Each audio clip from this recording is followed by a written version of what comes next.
All right, welcome everyone. It's one of my favorite times of the year. It's business planning time, an important thing to do. I know a lot of you are super busy right now. This is definitely a prime time part of the year. So anytime we're driving in the second half of the year, it feels like to me like uh, the summer through the end of the year. It feels like 6 months of stuff is condensed between Labor Day and Thanksgiving. So, so keep pressing, keep your businesses growing. Full throttle to the end of the year is really important. However, it's important to take these pauses and pit stops to plan where you're going to go in 2022 and beyond. So we're going to think big, we're going to think long term, we're going to narrow that back down to, some of the shorter things you need to drive. So um, this, gosh, this time of the year is great to do it because to have enough time to do something about your game plan, you really got to have 2 or 3 months in advance to get ready for it. If you spend like New Year's Eve deciding what you're going to do, or if you spend a couple of weeks into January, like time's already passed. If you don't know what your game plan is and you're behind, it's going to hold you back. So be planning that time here this month. Ideally by the end of October, plan what exactly you're going to do, when you're going to work on things, and when you're going to rock and roll. So I'm going to go through how you should be thinking about your business plan, what you should be doing. Feel free to use the chat box. If you got questions, you have insights, something you want to share with everybody, please use that. We'll all keep an eye on it there. But let's help each other out and let's drive. And I'm going to fly through some things as we go. So I know pretty much all of you. I see a bunch of the names popping on here. I know most of you will listen to the video replay. But for those of you that don't know me, I've been doing this for a while. Been advisor for 22 years, been doing coach consulting for the last 18 for the companies that track results of the advisors I work with. Usually number one every year, and gotten some industry awards about this. I love doing this. Everything I do is about helping advisors grow. It's my passion. I work with a great group and team of coaches. We work with lots of practices a lot across the country. They produce lots of revenue. They manage lots of assets. And so a lot of these best practices come from them. It's not just stuff I made up. It comes from a lot of great people. So keep this in mind as we go. Critical part. The things in your head, your beliefs or your mindset, they are the things that determine your behaviors and your results. So if you've got a self-limiting belief, something that's just holding you back on how you think, it's really going to influence your behaviors. So for example, if there's something here that's holding you back, you're probably going to do things the same way you have been, and you're probably going to get the same old results that you've been getting. We've got to think bigger. Listen, every 3 years or less, you should be doubling your business. I'm going to say that again.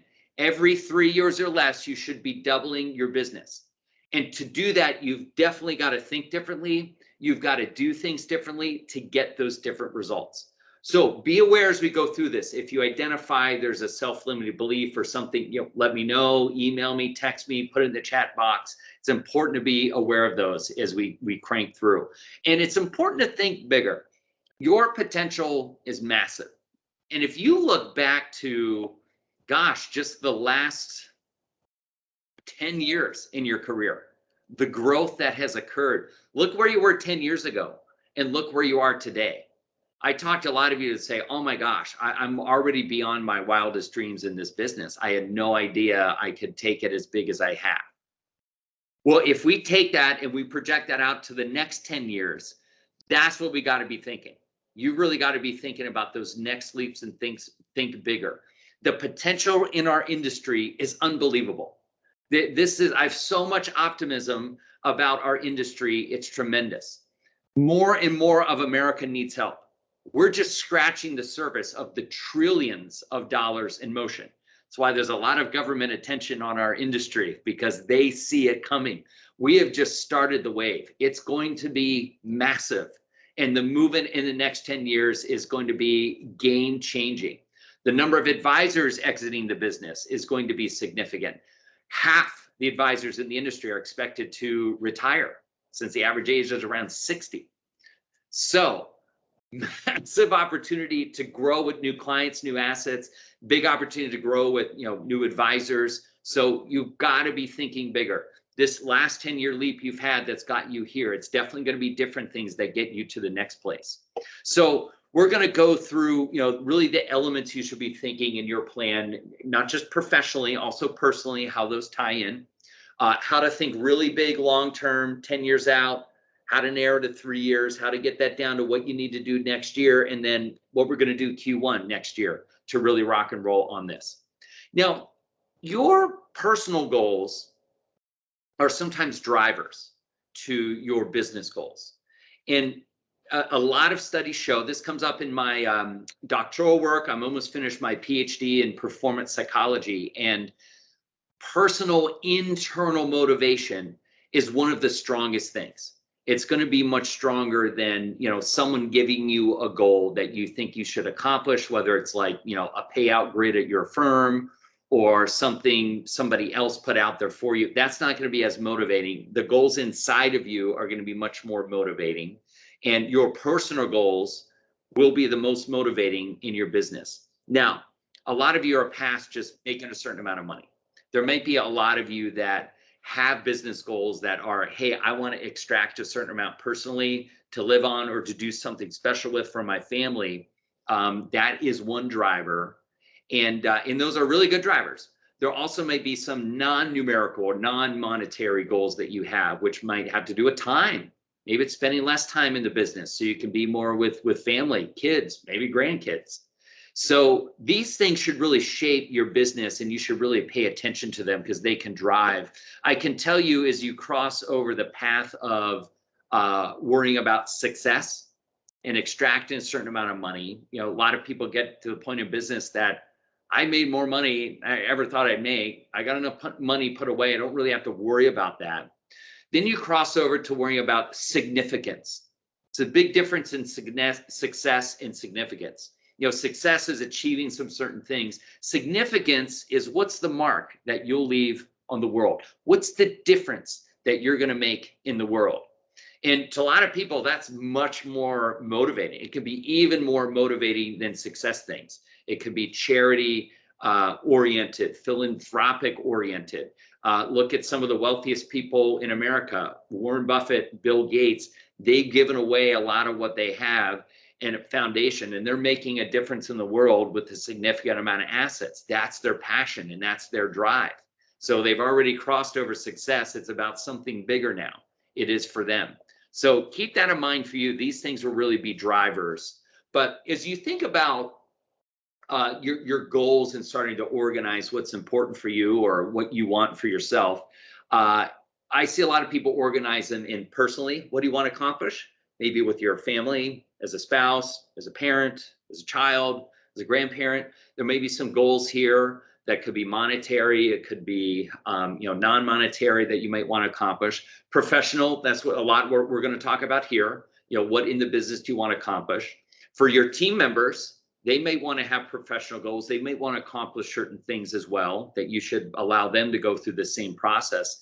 And then developmental. We should all be sharpening our saw.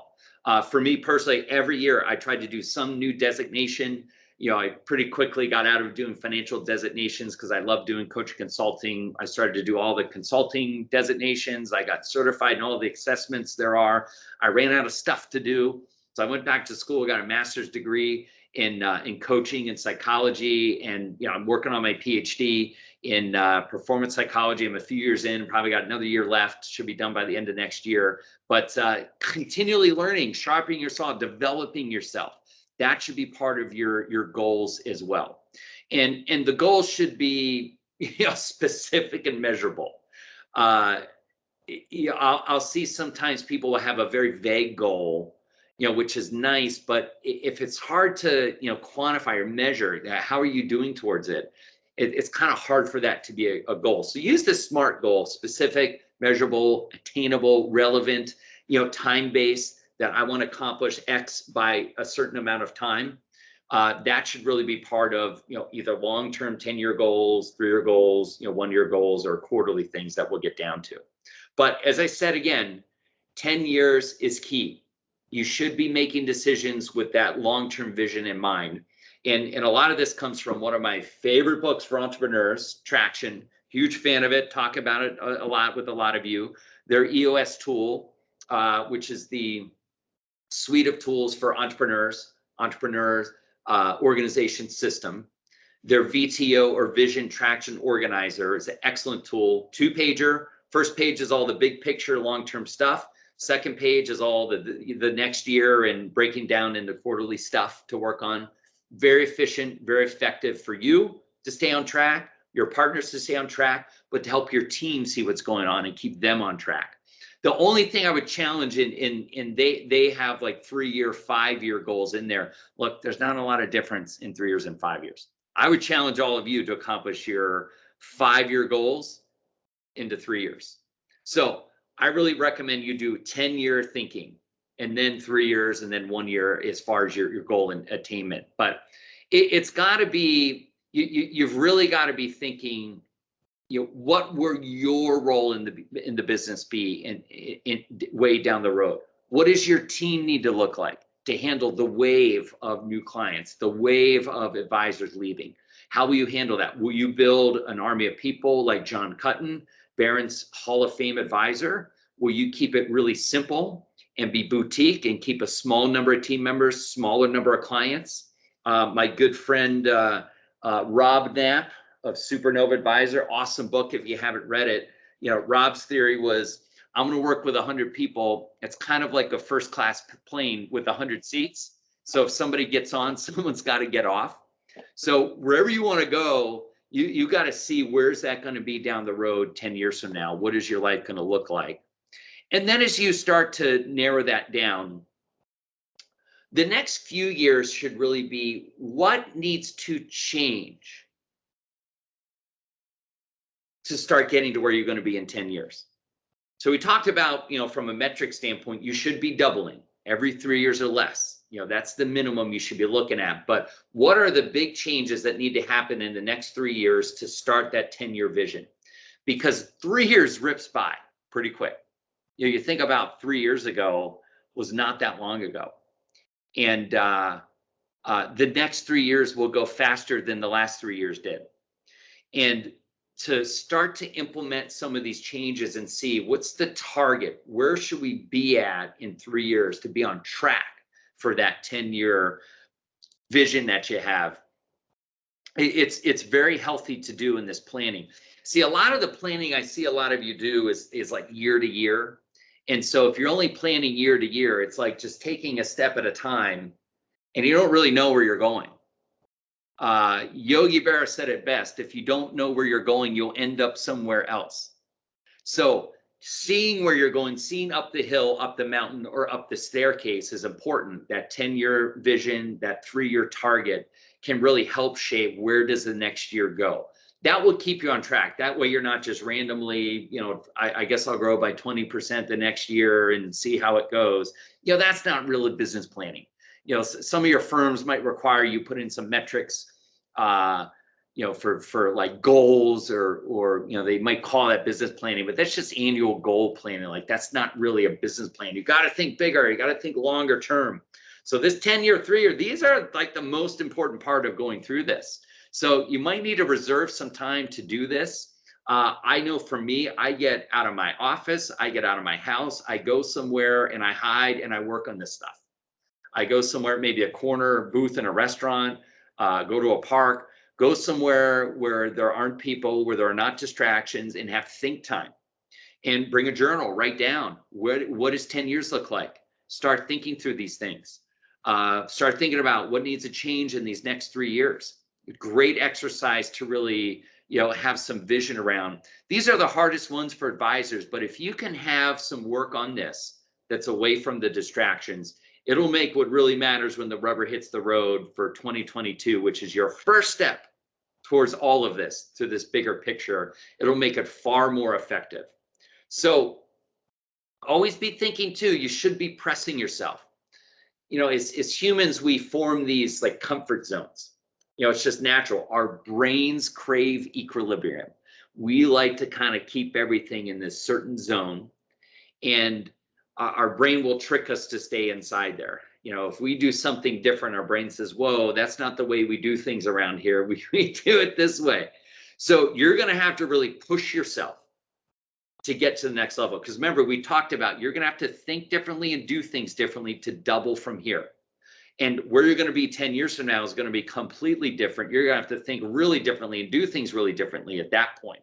So you got to find those places to get out of your comfort zone and push yourself to levels you have yet to reach. And the clearer you can see them, the easier it will be for you to accomplish them. And so these are some of the common ones I talked about in the last webinar that really set up this one on the growth areas. Everyone on here, every single one of you has opportunities with existing clients. It is the lowest hanging fruit. There's so much you can do. You're not sure what those are, check out the webinar I did last month. It's out there on YouTube. We sent out the replay. If you don't have it, email me. My team will get it to you. Lots of growth ideas. You can organically attract new clients, better clients. I've done tons of videos on target marketing, targeting the top people in your book who might have access to other people like them. If you can really have some focus around that, I'm telling you, it is the most profitable part of this business right there. Organic client acquisition, especially through referrals, it costs little to nothing. And it's the easiest path to get to the next person. So we've got lots around that, easily a growth area. Mergers and acquisitions. If you want to play in that space, it is hot, it's heating up, and it's going to be like, woo, massive in the next 10 years.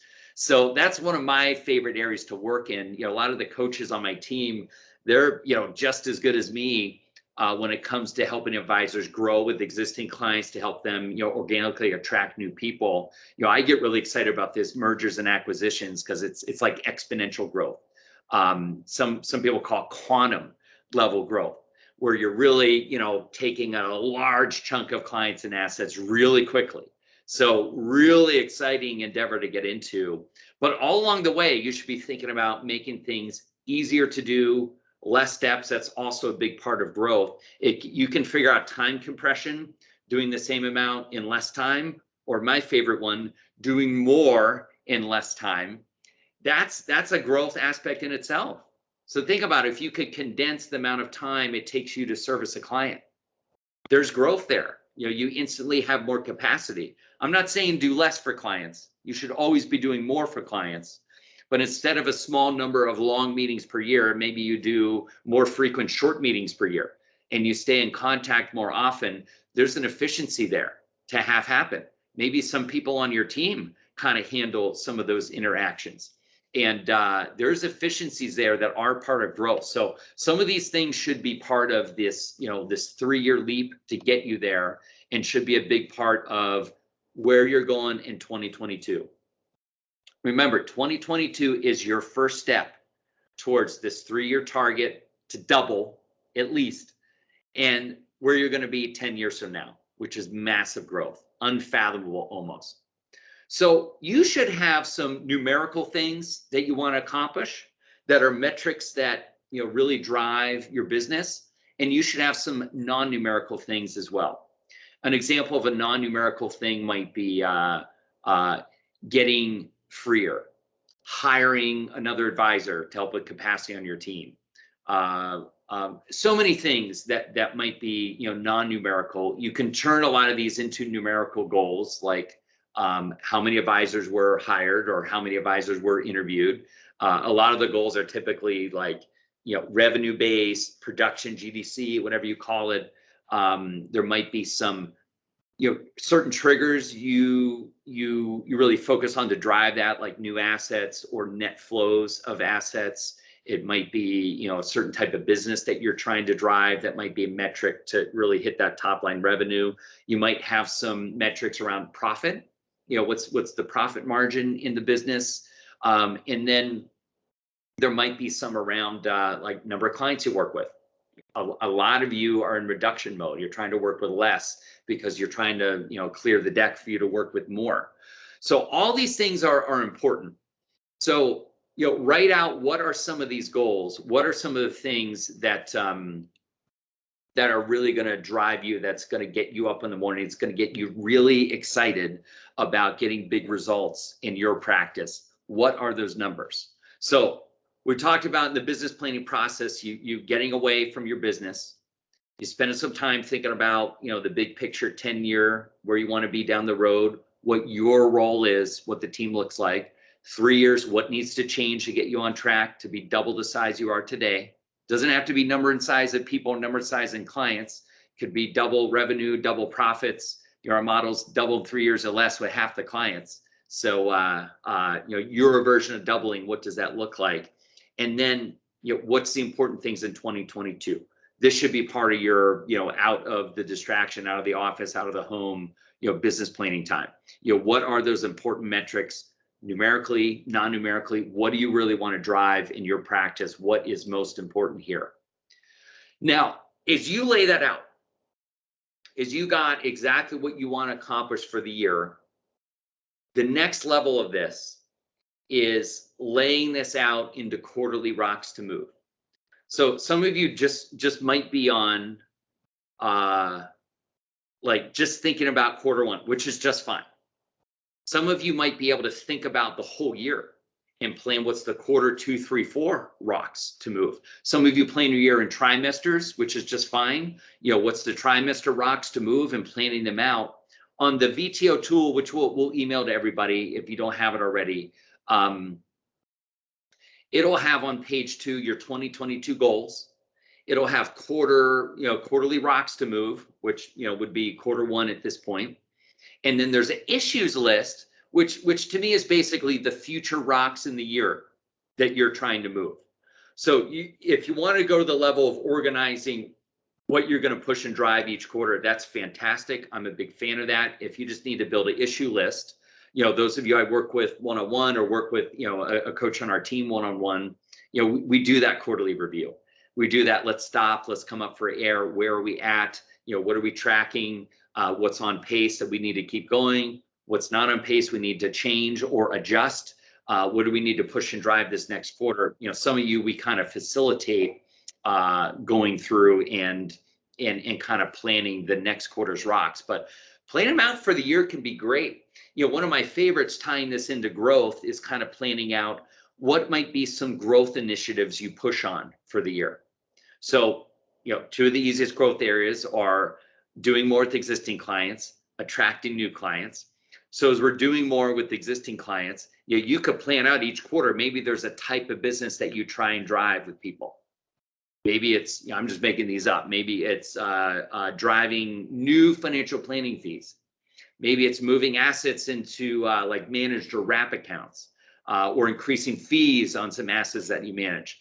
Those of you that do insurance, maybe it's certain kinds of insurance that you're going after in generating. So that's a big one to focus on here to make sure that you're pushing and driving and you're getting some results on. And then there might be some attracting new people, organic growth goals that you want to push and drive as well that you should consider.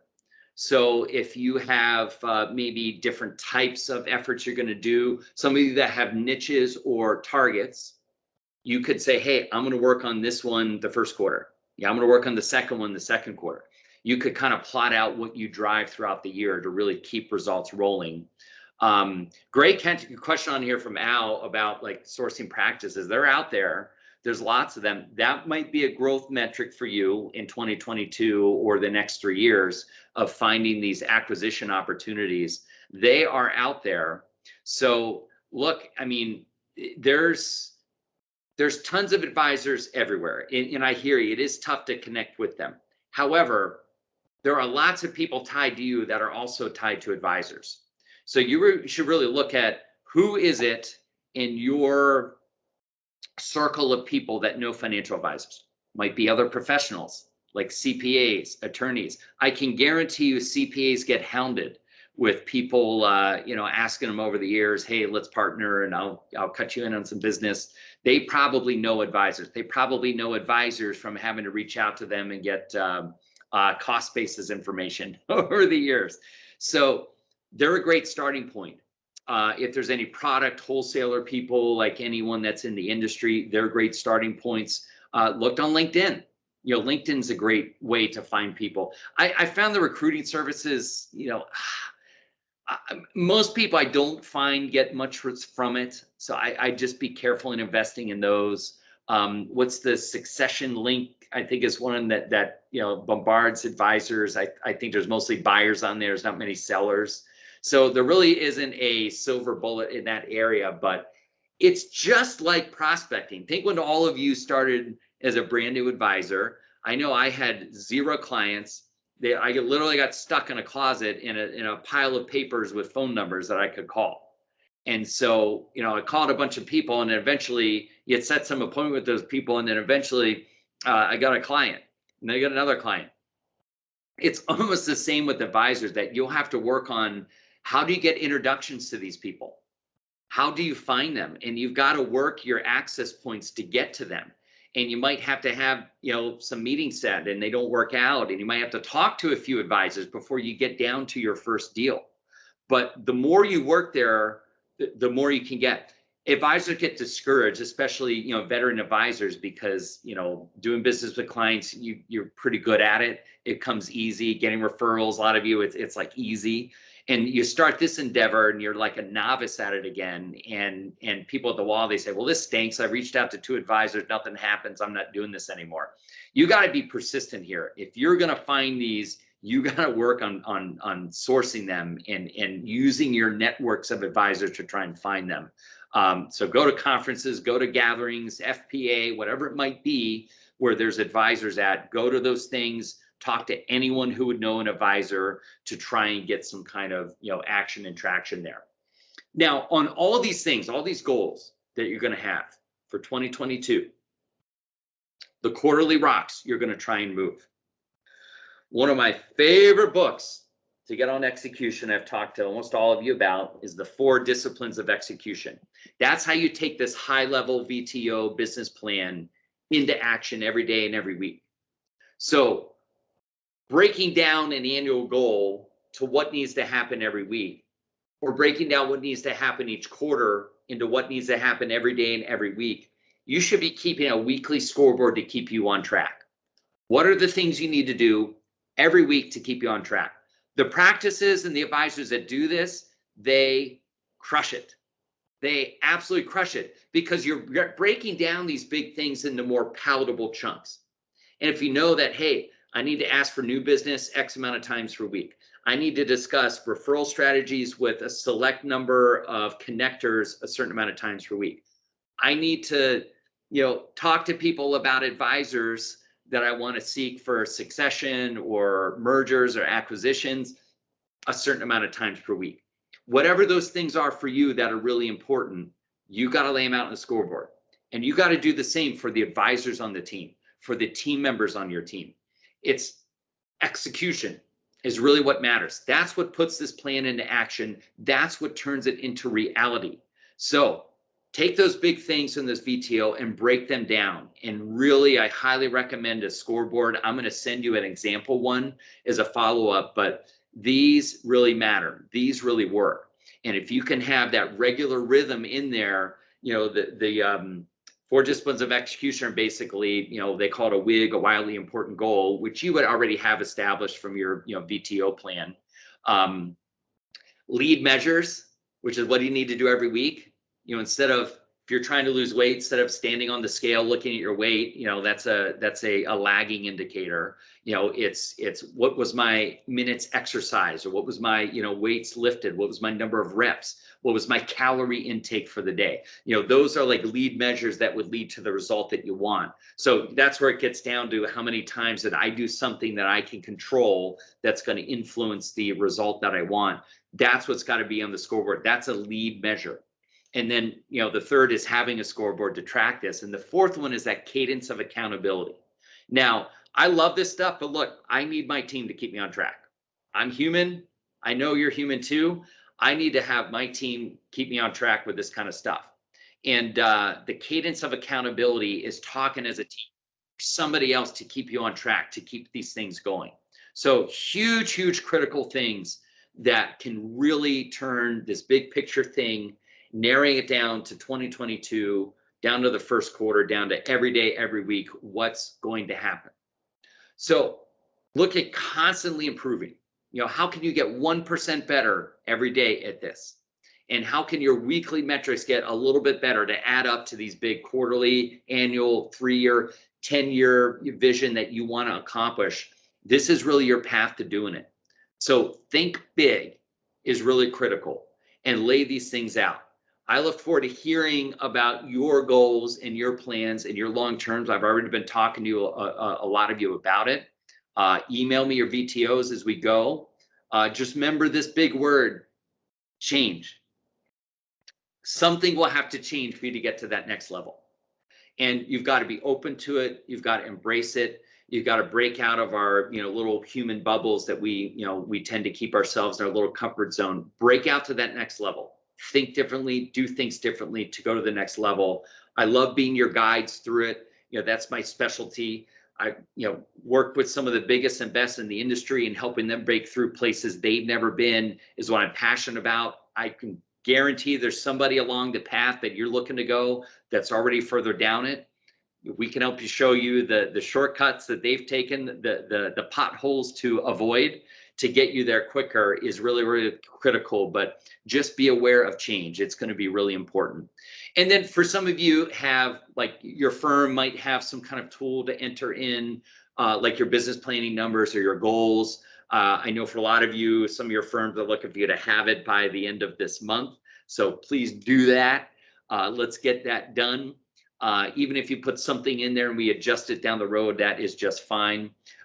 Virginia, I will email this deck, and we'll have the SMART goals on there for you. We'll have that. If there's more questions come up, send me an email. If there's more of the stuff you want individual help with, I'd love to spend time with you. For those who I'm not working with, I think I have 2 free coaching sessions left in November.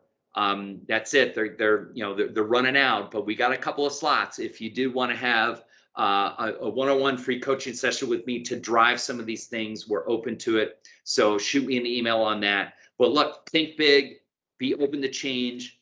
Looking forward to hearing your 10-year vision, 3-year target, big 2022 goals, quarterly rocks, all the way down to weekly, daily scoreboard.